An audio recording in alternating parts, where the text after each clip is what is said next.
have taken the time to go through each of the techniques individually, but that's boring and we want to get straight to the funny German accents. This is why you're here today. I'm going to borrow this guy because he looks quasi-German. He could be a He's got the build of a Bavarian milk farmer, right? This is what we want.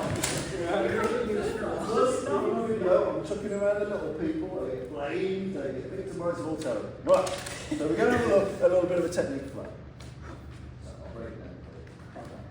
What do Germans love? Yeah, they love papers. They love papers. Right.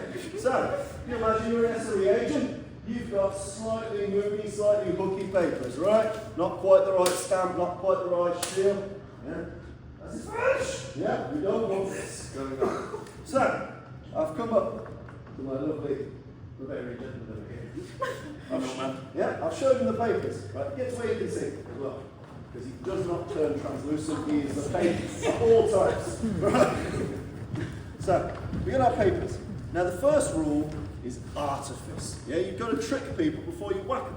Yeah, because if you are a little Flemish school teacher and you think you're going to take out the Bavarian milk farmer at this distance, you've got another thing coming. It's not going to happen. Right? People react if you give them time and space, if you give them choice. So in this first drill, he's asked for our papers, we've got our papers out, and he's taken a bit too long looking at them, right? What does that mean? It means we're going to have drama. Now you've got to bear in mind for an SOE agent, the drama isn't just arrest. That is arrest, fingernails out, eye sockets out, tortured, cut, sliced, electrocuted, everyone you've ever loved or known, murdered, executed, threatened. This is real bad, right? This is real bad. And the information that you will spill eventually could lead to the deaths of hundreds of thousands of people. You're the person carrying the D-Day intel, and you get rumbled, hundreds of millions of lives could be your fault. Don't mess it up. Don't mess it up. So we get here, it starts to look a bit too much at our papers. We're thinking, should have actually legitimately been a Flemish school teacher. This is bad. Right? Now he's paying attention to these. We've started to think he's been a bit too aware. So we're going, my God. So we're going to take the advantage. First thing we're going to do is what's known as a chin jab. Him looking at these papers, when they accelerate towards his face at speed, it's very hard for the eye to discern. I'm going to remove the paper so you can see. Could be anything in my hand. From here, I step in very close, and I wrap my arm around his back, and I hit him with the hard central part of my palm. This is designed to shake the brain, to rattle his head back. This is how knockouts occur, wibbling brain jam. So we've gone from here, boom, we've got nice and close. If he's not gone down, we're going to cut those fingers into the eyes, which makes people pay attention a bit more.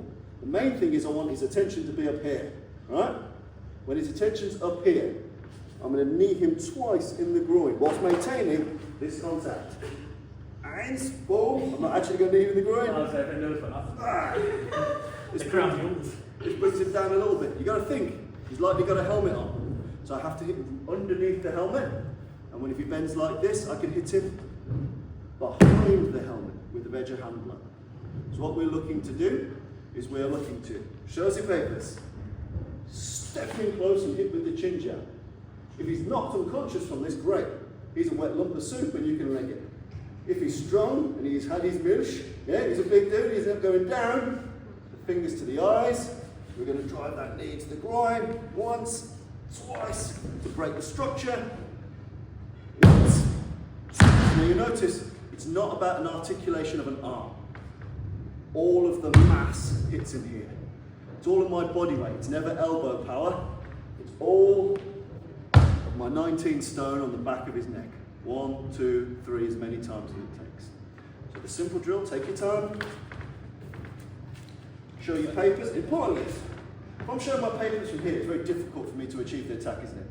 You would verbalise like, yeah. You'll notice that from here, I'm a lot closer. This is a lot more lateral. I want to investigate, I want to show him the validity of my papers. It's very hard for the eye to discern how rapidly an object you're staring at hits you. That's why it's very easy to go to the back of a car in slow traffic. It's very hard to appreciate that distance because you're just focused on the car in front. So from here, step and chin jab, fingers to the eyes, knee, back of head, using this part between the wrists and the fingers. So shin jab, knee, knee, edge of hand blow, which is their word for a chop, edge of hand blow. Be very careful and gentle with each other. And your reaction partner, if you imagine, if I've just cracked you in the face and hoofed you in the Jacobs, you will probably end up a bit supine. So do work with people on it. Otherwise, they get a bit more keen to actually knee you in the Jacobs. Make sense? Yeah. Give it a play.